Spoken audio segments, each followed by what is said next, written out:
listening to the ancestors. What does it mean? I mean, we just said about an ancient child. What's the idea of an ancient child long gone, being an ancestor? Go to any cemetery and you'll see rows of tiny graves from the last centuries. What does it mean to honor those who went before?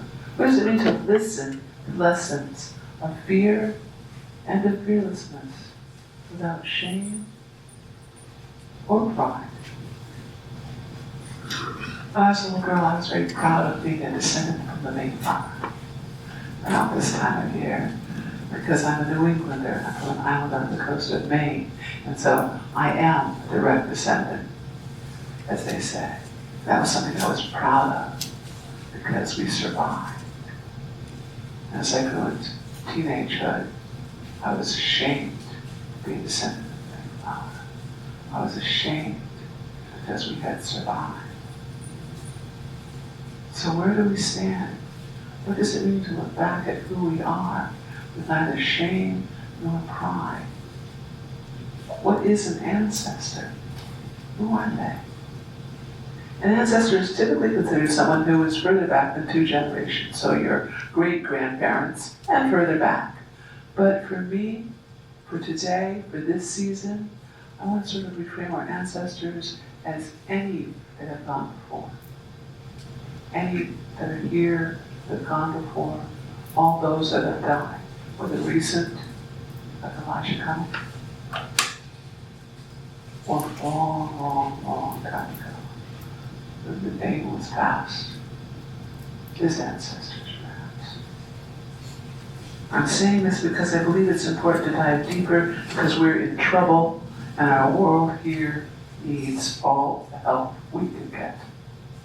From the personal, the psychosocial, the physical, the spiritual, each one of us is a multiplicity of ancestral webs weaving a fabric around us that creates our present moment. Most of us are familiar with the concept of blood ancestors.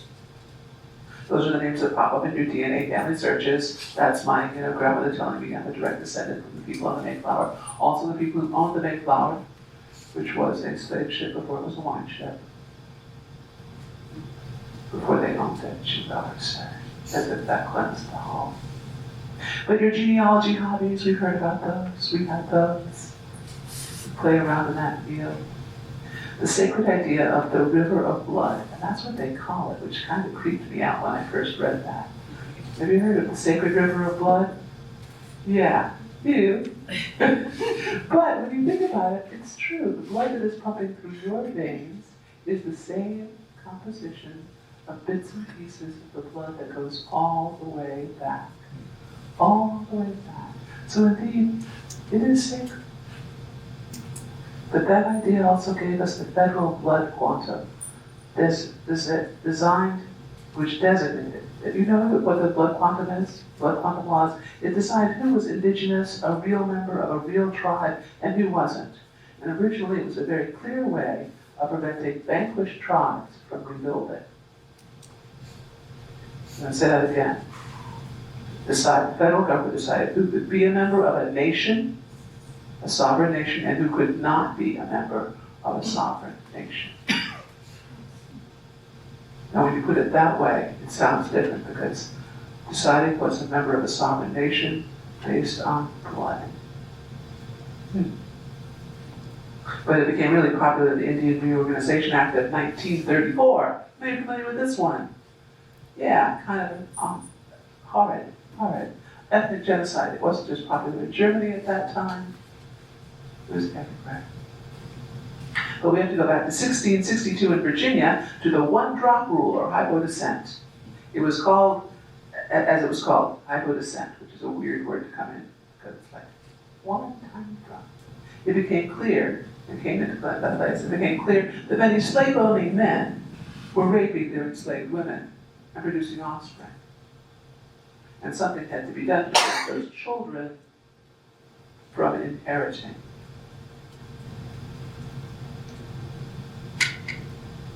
We needed that law to prevent inheritance, any inheritance laws. And then and you might think that, well, that was 1662. Then we had revolution, right? Yeah, and then we had still slavery, and then we went through the Civil War, right? And in 1970, Louisiana codified a law that anyone who had at least 1/32 African American blood was to be considered black. And in 1983, their state Supreme Court upheld the law. It never got to our Supreme Court of land because there was just too much public backlash all across the country. And so that very same year they rescinded that law. So who are our ancestors really? I mean, now that we can do ancestry testing that can tease everything out, it's gotten even more confusing because we don't inherit our genes 50% from dad, 50% from mom. We kind of like to think of it sort of like that. It's kind of like that, but it's really not like that. As anybody who's had anything to do with any dog breeder, they can tell you, it's just not that easy, which is also why wolf hybrids are a really, really bad idea. Looks like a wolf, acts like a dog. Looks like a dog, acts like a wolf. That has to do with predatory drives. Those things are pre-wired. They can be turned on, they can't be turned off. Or any of you have siblings? How many have siblings? And all of you are exactly like your brothers and sisters. Oh wait, I said brothers and sisters. They're automatically not exactly like, right? So that 50-50 thing is not actually accurate. So you could have two daughters of self-identified African-American parents. And when they do their DNA, one daughter comes up 40% African-American and the other daughter comes up 20% African-American. That's how it works. Or soup. Yeah, race. Not a thing. Except it is. It's a tool to oppress. So how much indigenous DNA does your Ancestry.com profile show you have? We also have family ancestors who are not blood. And their family, those in-laws on all sides going way back, or those adopted parents, they left permanent imprints on you and your family tree going all the way back. Our genetic alleles are turned on by more than just our genetic coding. It's why so many adopted parents and step-parents carry so much weight and power in their chosen children. My adoptive father, my Italian-American step-grandmother are my most immediate examples, and they are now my child's ancestors in real and meaningful ways. I mean, not just the foods we eat in holidays, which is also really awesome, because, you know, pie, child, future. Because of how I act, and how I see the world, and how I see the world in a slightly different way, and that has shaped everything about who I am. We have cultural ancestors that we carry with us from different regions, nationalities, ethnicities. Mrs. Brandon, for example, is nobody I ever knew. Nobody my mother ever knew. And we make her nut pie every Thanksgiving. Historic ancestors are also often dismissed, and yet in many ways have power beyond the stories we ascribe to them. From George Washington to George Washington Carver, to the countless voices of unnamed women who have shaped our world. We have essential environmental ancestors. You go back 20 generations and you will find you have 4 million blood ancestors. 20 generations, you go to 4 million. Go back 30 generations and it's over 4 trillion. We haven't even gotten back to the time of Jesus. What would it look like if Jesus was an ancestor? What might that do? It's a thought. 99.9% of our genetic sequencing is identical to every other human on the planet. We are all siblings. Not in this kind of, oh, we're all siblings. We're literally all siblings. We are the success story of millions of years of evolution, and it's really time we started acting like it. 99.6% we share with bonobos. 90% with your house cat. All right, good. 70% with sea sponges. I love that one. And 15% with mustard. Which gives you another view into the parable of Matthew, Luke, and Mark. How will we liken the kingdom of God? It is like a grain of mustard seed, which when it is sown on the earth, though it is less than all the seeds that are on the earth, yet when it is sown, it grows up and becomes greater than all herbs, and puts out great branches, so that the birds of the sky can lodge under its shadow. All of you are 50% mustard. How cool is that? We also have spiritual ancestors, both individually and collectively, as part of all of our faith traditions. So, who are yours? That's a question. We all have them. We don't pay any attention to our spiritual ancestors. We don't even know who they are. I want you to go and really start discovering and thinking about, who might my spiritual ancestors be? And how do they influence me today? What influences do they have that you are unaware of? How did they change the world? What gifts did their enlightenment bring? And how might you use that gift today? What if Jesus was your ancestor? What if Buddha was your ancestor? Unitarian Universalists have far more than they're readily aware of. I mean, we talk a lot about Francis David. Not if you know who Francis David is. Please, okay. Francis David is responsible for the Edict of Torda? T-O-R-D-A. That was 1568, right? And you're going to look him up now. Discover what he did. I'm not going to go. That's your homework. Joseph Priestley. Okay, we've got more nods. He started the first organized Unitarian church in the U.S. That was 1796. Abigail Adams. She was a Unitarian. Abigail Adams to Susan B. Anthony. From these people shaped our world. They are also your spiritual ancestors in this particular chosen faith. And like many of you, they may have been born into other faith traditions first. But we also have P.T. Barnum, who some can consider so infected with the evils of narcissism, racism, ableism, misogyny, that we are loath to claim him. I can remember learning, I'm like, P.T. Barnum? No! Really? And the complicated father of our country, Thomas Jefferson, who kept an enslaved woman named Sally Hemings in a windowless bedchamber in his home in Monticello, fathering many children. The story isn't as simple as he fell in love with a slave and took her off. But I want you to know our ancestors are all here in all ways. Our ancestors are all here in all ways. So what does it mean to listen to lessons of fear and fearlessness without shame or pride? What does it mean to know your ancestors? I mean, it's hard work, but it really is the work of the moment. I mean, I think that the past is never past. And I think part of the reason we've got this wellspring of what can only be labeled as evil is because we have not taken those course corrections all along the way. You deny them. And you know, if you start walking, and you go a little off track, if you go right back, that's like 2 steps. It's like if I go a little far this way, I can go back a little far this way. But if I keep walking this way, suddenly I'm making a piece of pie, there's a theme here, a piece of pie that's going to take me so far off of where I need to be that course correction is going to be hard. And that's what's happening. Because we have denied and not course corrected for the sins of our ancestors. And we've also not lauded the great works that our ancestors have done.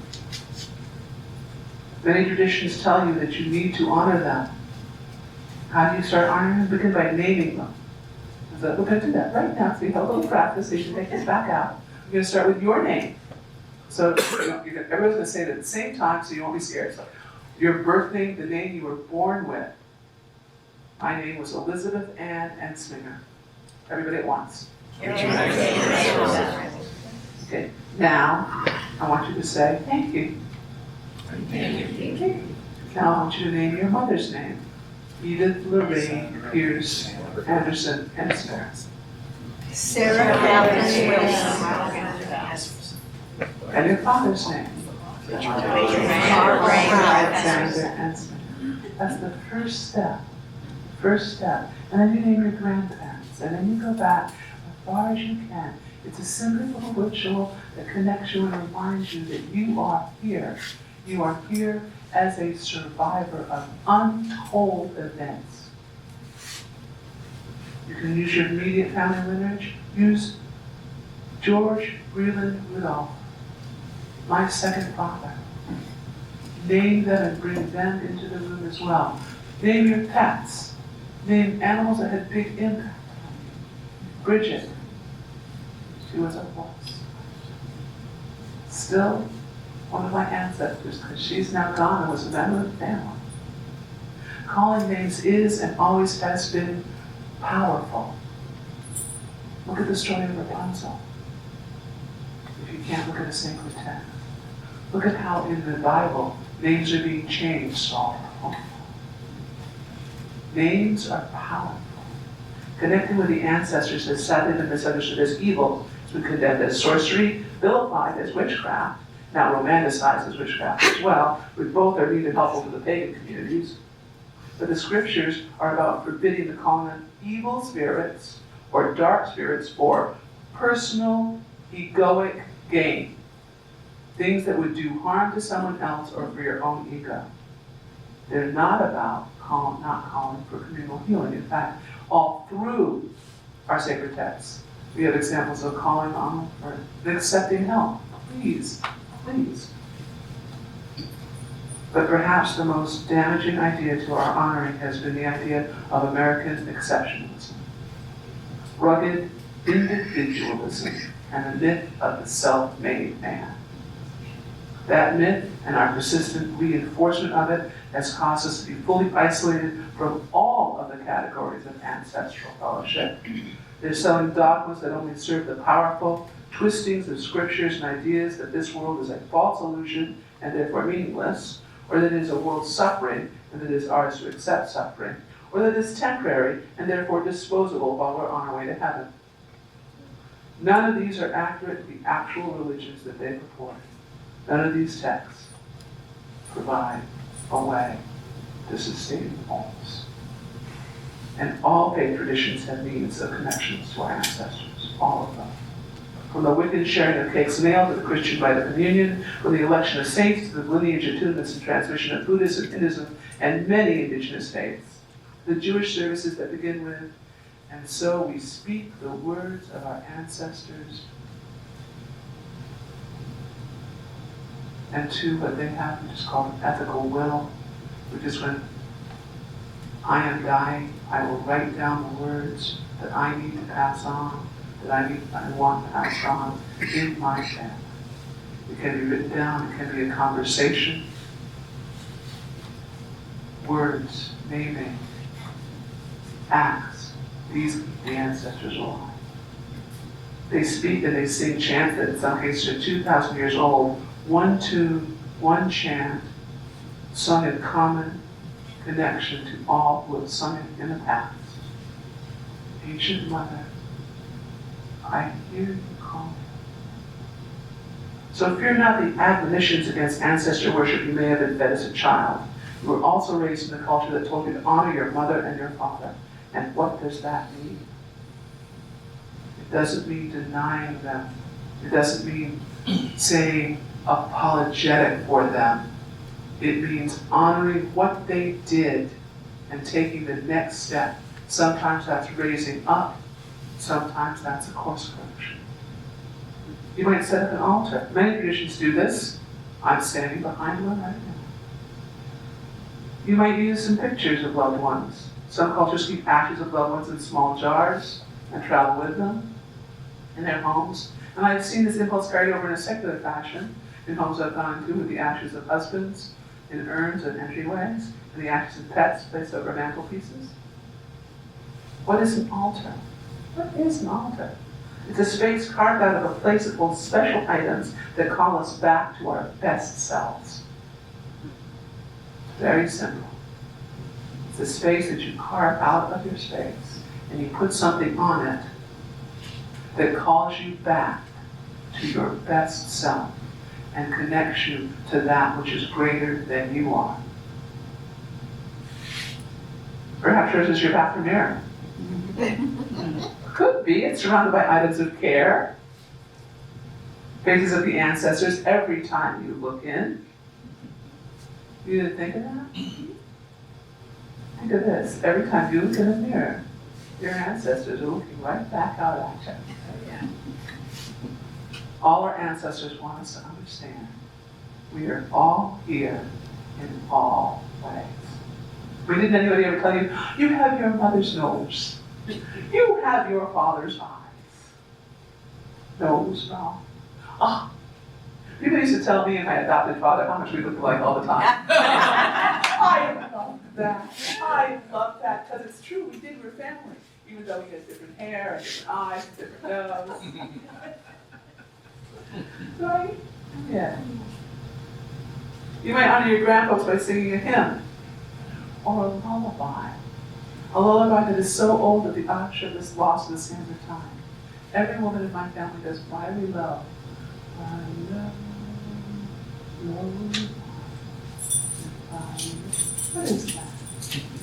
But I can sing Brotherly Love, and that can connect me to everybody that I can remember, and all those paths that held a baby at one point, or a puppy, or a kitten. And in one memorable case, I remember a harbor seal.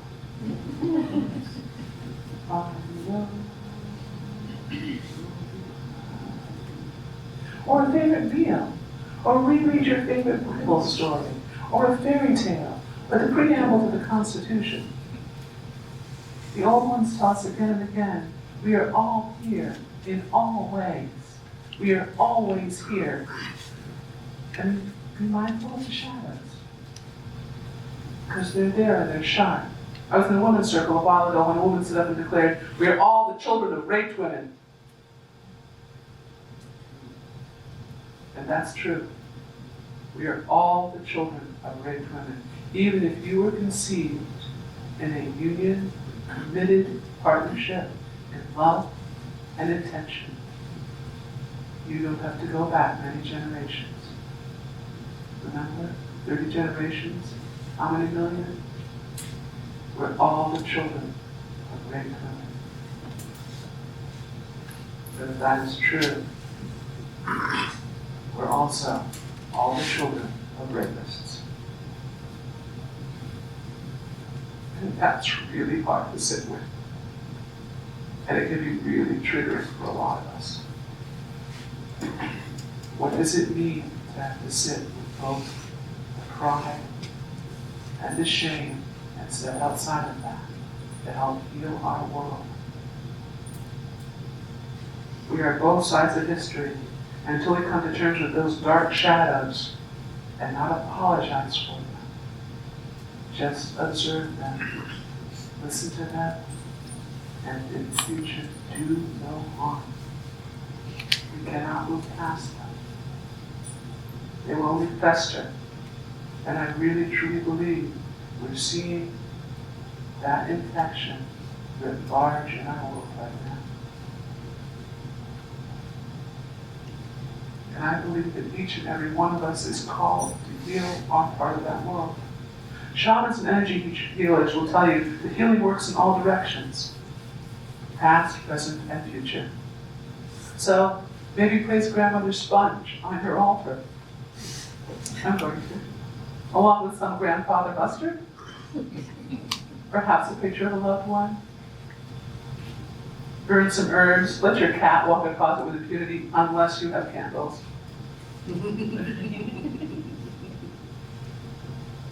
Ask for that which heals. Ask and look and lead for those that have gone before on paths that you are about to walk.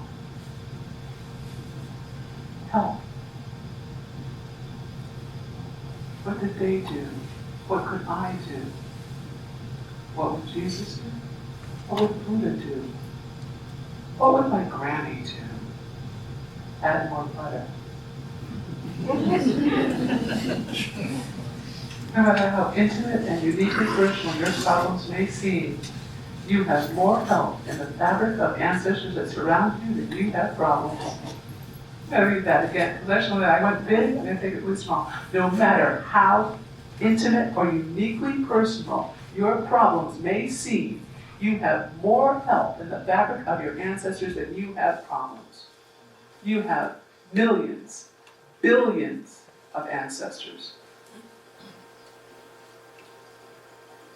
Which means we have a chorus of helpers in our DNA. We have a chorus of helpers in our DNA, in our cultural heritage, and in the unified field of all existence. The multiverse is ready to help out. Ready and waiting, but we have to ask and we have to be able to receive. It's an honor to be asked. How many of you heard that? It's an honor just to be asked. It's an honor just to be nominated. It's an honor. It really is. But it's an honor to be asked for that which you long to receive. Remember, we are that which has survived. We are that. We are the pinnacle of the evolution of your particular line. That's how fabulous you are. You are that kind of fabulous. So what does it mean to think of oneself as an ancestor? Because that's obviously the next step, right? Right? Right. Yeah, y'all are ancestors in waiting. Stay here for a moment. But your ancestors in waiting. And I want to take Jane Goodall's words to heart. Quote, every individual matters. Every individual has a role to play. Every individual makes a difference. The greatest danger to our future is apathy. So you have a role to play. What does it mean to be a future ancestor? I think it means to see the past, our past, your past, my past, with clear eyes, undefended. It means not to look away from our troubles, be they personal, intimate, cultural, national, or global. It means taking one step, your step, in the direction of compassion and care, amplified by our feathered angels, energized by the healing of our ancestors, however you hold them, whether it's story or spirit, honoring our ancestors, healing our ancestors, becoming ancestors. This all means saying, I'm sorry. Please forgive me. Thank you. I love you. Again and again in many directions. It means being present and listening and saying, I feel your sorrow. I forgive you. Thank you. I love you. Over and over again. No matter whether you build an altar on your hearth, open the altar of your heart. You are the success story of millions of years of life longing for itself. You are stardust and the clay of possibility. You are precious drops. I love you. Please forgive me. Thank you. I love you.